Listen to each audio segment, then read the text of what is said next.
Today I'm talking about the Magna Carta.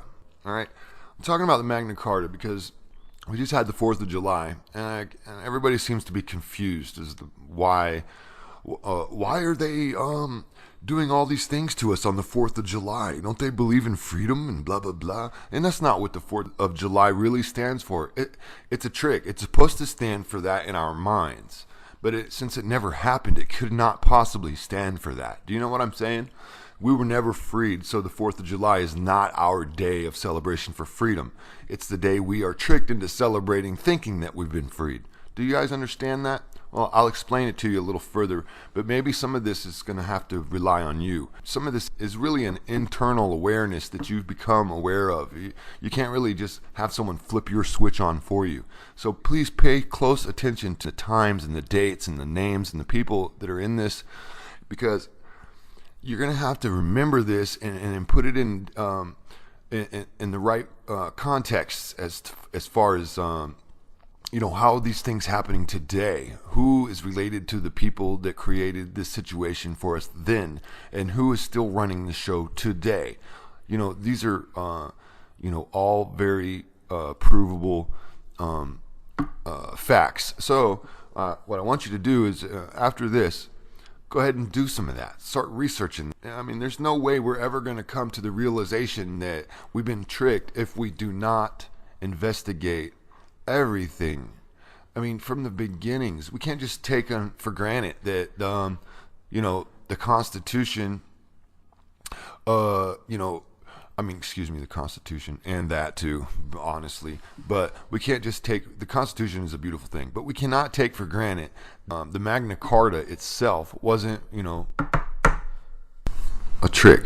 A trick. A trick.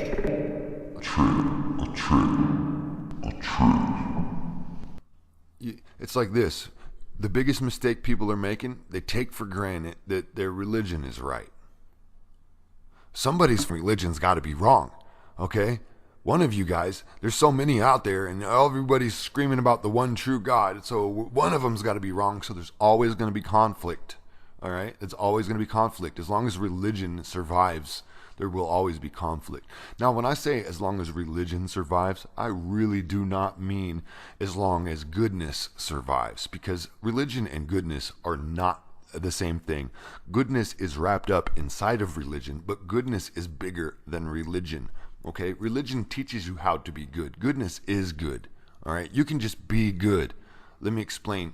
Religion not only teaches you how to be good, but it also teaches you how to be a slave, how to have your mind warped into the belief that you are lesser than something else, and you need to be forgiven for your sins. So you are automatically knocked down on the pole. Your self-esteem is smashed as soon as you start reading that book.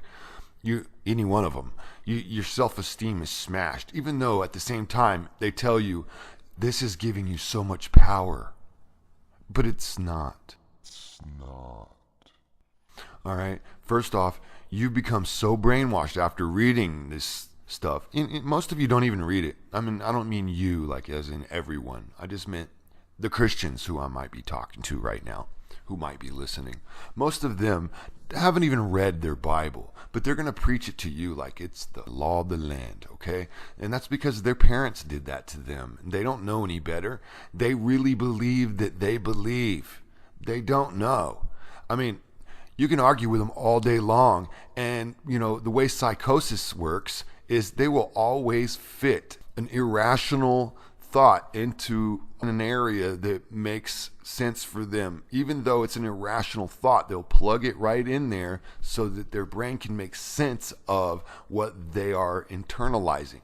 And that's psychology. It's simple psychology. The problem with that is, see, they're stacking all their new information and all their tower information on a very poor platform, on a foundation that was built when they were children on a religion, on a belief, an idea that was given to them as factual when they were not cognitively ready to associate the differences between fact and fiction. All right. And so when you do that to a child, it's called brainwashing, indoctrination. You indoctrinated that child into this religion in that manner. Now, this is the hard part.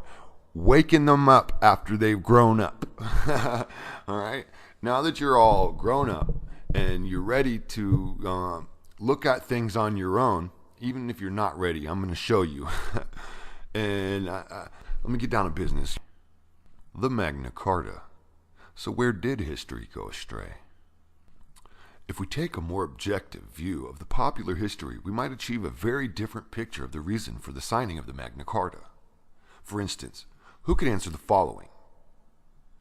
Which prince of France invaded Britain with his great army and was crowned King of England in London?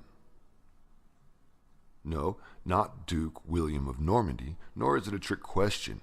It happened, and he was king for almost a year, and it isn't even mentioned in the roll call of English kings.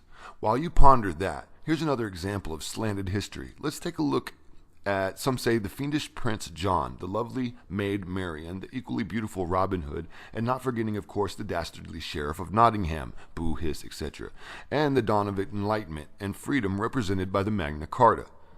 Never was a buckler more swashed in days of yore. The Magna Carta is a fact. It really does exist, several of them. One now rests in the archives of Lincoln Cathedral and in Salisbury and other places. The history of the evolution of the Magna Carta in Anglo-Norman England has been shrouded by romance, but is often referred with sufficient vagueness as a sort of statement of human rights, freedom, liberty, and equality, document or constitutional forerunner representative of the freedom of the oppression of the common people.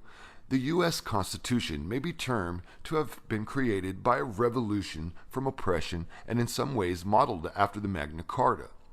But the ancient Magna Carta may have been a conspiracy to conquer from within, promoted from outside the country. Let's take a quick realistic peek at the way things may have been in a world less tinctured with rose-colored glasses.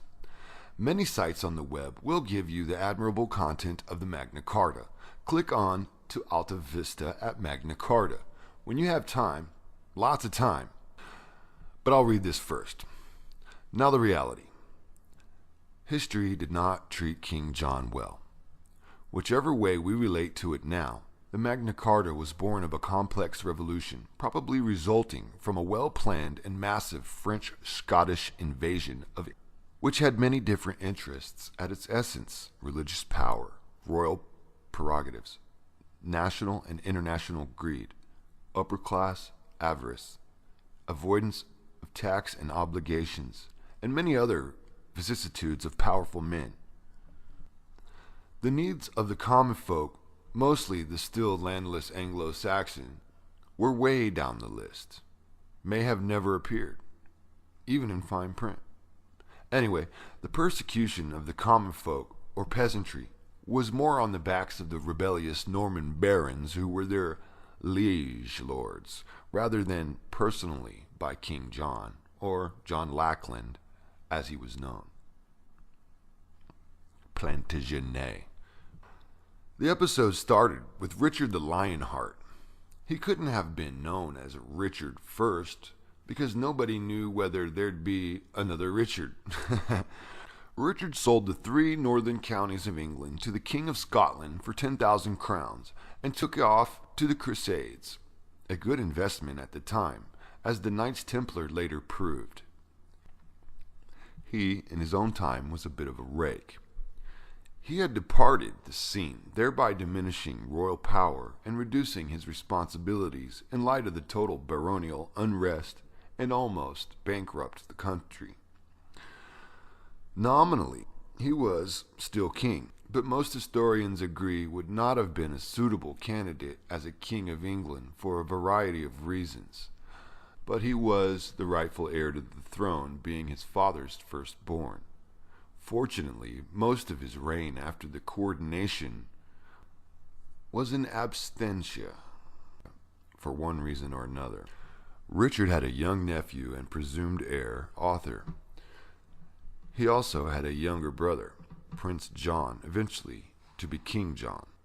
Both were rapscallion sons of Henry II, John was the same despotic Prince John who was character assassinated along with Sheriff of Nottingham and gave us the legendary Robin Hood, an Oscar-winning movie that and its many remakes. Robin incidentally started the whole concept of taxation in general, and it somehow got all tangled up with the wonderfulness of the Magna Carta, democracy, motherhood, and apple pie.